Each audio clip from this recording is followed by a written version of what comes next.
रुको, अपने नबी की शान सुनते जाओ। आज से ठीक 1500 साल पहले जब हमारे नबी करीम सल्लल्लाहु अलैहि वसल्लम की विलादत हुई तो उस साल जमीन सरसब्ज हो गई, फसलें पहले से ज्यादा हो गईं, दुगनी हो गईं, दरख्त फलों से झूलने लगे और उस साल बारिश भी खूब हुई, गोया के खुशहाली का साल हो। और फारिस का आतिश कदा जो 14,000 साल से जल रहा था, हमारे नबी करीम सल्लल्लाहु अलैहि वसल्लम की विलादत पर अपने आप बुझ गया। और खाना काबा में खड़े वो बुत जिनकी कुरैश मक्का इबादत किया करते थे, वो अपने आप गिर कर टूट गए। और आप सल्लल्लाहु अलैहि वसल्लम की जब विलादत हुई तो बीबी आमिना का हुजरा मुबारक रोशन हो गया, नूर की लपटें निकली बाहर जो पूरे मक्का ने देखी। और दोस्तों, हमारे नबी पाक सल्लल्लाहु अलैहि वसल्लम इतने खूबसूरत थे कि अल्लाह ताला ने जब हुस्न को पैदा किया तो आधा हुस्न हजरत यूसुफ अलैहिस्सलाम को दिया और आधा हुस्न अल्लाह ताला ने पूरी दुनिया में तकसीम किया,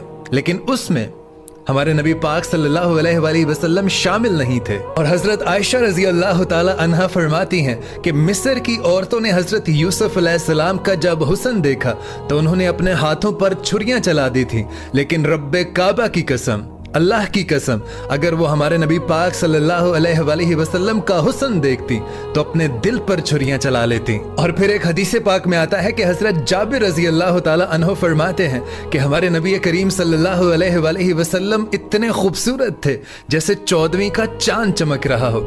और फिर फरमाते हैं कि एक दिन मेरे दिल में आया कि आज मैं चांद और हमारे नबी करीम सल्लल्लाहु अलैहि वसल्लम के चेहरा मुबारक का मुकाबला करता हूँ कि हमारे नबी पाक सल्लल्लाहु अलैहि वसल्लम का चेहरा मुबारक ज्यादा खूबसूरत है या चांद ज्यादा खूबसूरत है।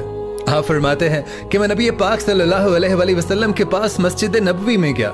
आप सल्लल्लाहु अलैहि वसल्लम तशरीफ फरमा थे और यमनी चादर अपने ऊपर ओढ़े हुए थे। मैं जाकर एक कोने में बैठ गया और फिर क्या देखता हूँ कि एक दफा चांद को देखता हूँ, एक दफा नबी पाक सल्लल्लाहु अलैहि वसल्लम को देखता हूँ, एक दफा फिर चांद को देखता हूँ, फिर अपने नबी पाक को देखता हूँ, फिर चांद को देखता हूँ, फिर नबी पाक सल्लल्लाहु अलैहि वसल्लम को देखता हूँ। और फिर फरमाते हैं कि मैं इस नतीजे पर पहुंचा, मैंने ये फैसला कर दिया कि खुदा की कसम चांद से भी ज्यादा खूबसूरत हमारे नबी करीम सल्लल्लाहु अलैहि वसल्लम थे। और दोस्तों, आप सल्लल्लाहु अलैहि वसल्लम की शान ये थी कि आप जिस भी रास्ते से जाया करते थे, जिस भी रास्ते से आपका गुजर हुआ करता था, वहां के दरख्त, वहां के पत्थर आप पर सलाम भेजा करते थे, आप पर दरूद भेजा करते थे। और उलमा इकराम फरमाते हैं कि हमारे नबी पाक सल्लल्लाहु अलैहि वसल्लम अगर कुछ भी ना करते, अगर वो सिर्फ बैठे रहते तो लोग उनके चेहरा मुबारक को देख लेते, तब भी मुसलमान हो जाते। और फिर अल्लाह ताला ने हमारे नबी पाक सल्लल्लाहु अलैहि वसल्लम को मौजज़ात से भी नवाजा। हमारे नबी पाक सल्लल्लाहु अलैहि वसल्लम जिस तरह आगे देख सकते थे, ठीक वैसे ही आप सल्लल्लाहु अलैहि वसल्लम अपने पीछे भी देख सकते थे।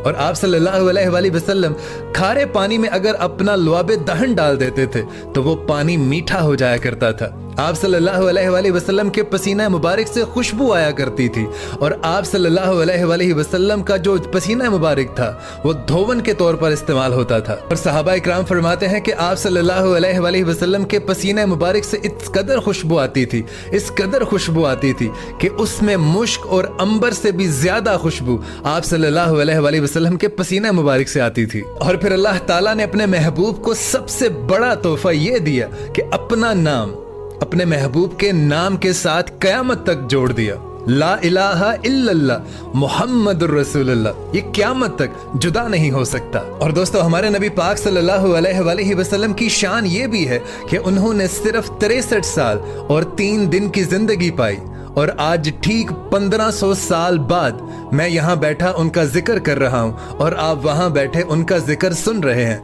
यानी आज से 1500 साल बाद भी हमारे नबी पाक सल्लल्लाहु अलैहि वसल्लम बिलियंस ऑफ पीपल के दिलों में रहते हैं। दोस्तों, अगर ये वीडियो आपको पसंद आई हो तो इस वीडियो को ज्यादा से ज्यादा आगे शेयर कर दीजिएगा।